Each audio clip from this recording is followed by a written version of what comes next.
वज़ीर IT व बल्दी नाज़्म व नाज़्ग़ के तारक रामाराव ने कहा है कि रियासत में ताइवान सरमायाकारी कर रहा है। हुकूमत ताइवान की सरमायाकारी को खुसूसी तरजीह देगी।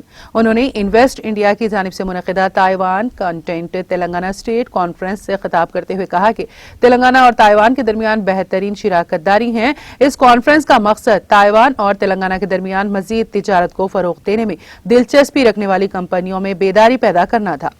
वज़ीर मौसूफ ने कहा कि ताइवान कंप्यूटर एसोसिएशन के साथ याददाश्त मुफाहमत भी की गई हैं।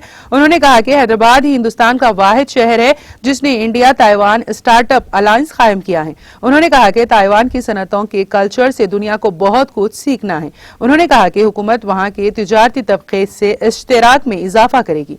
उन्होंने कहा कि कोरोना ने साल 2020 से तिजारत और तिजारती हालात को कई तरह के चैलेंजेस से दो चार किया है। ताहम उन्होंने इस यकीन का इजहार किया कि सनती तरक्की और सरमायाकारी को राग़िब करने से मईशत बेहतर हो सकेगी। उन्होंने गुज़िश्ता 5 बरसों के दौरान तेलंगाना की तरक्की की तफसीलात से भी वाकिफ करवाया।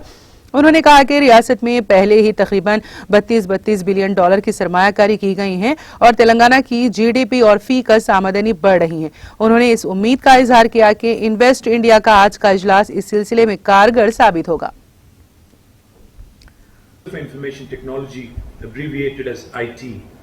I kept hearing IT doesn't only mean information technology.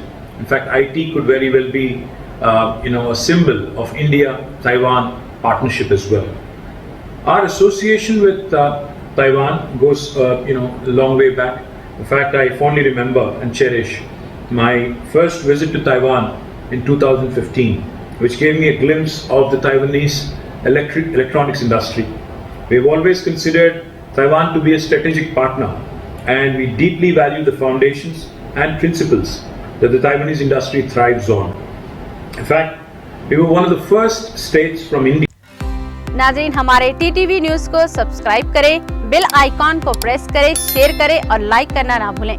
और किसी भी एडवर्टाइजमेंट के लिए हमारे इस नंबर पर कांटेक्ट करें। हमारा नंबर है 9550102020 पर।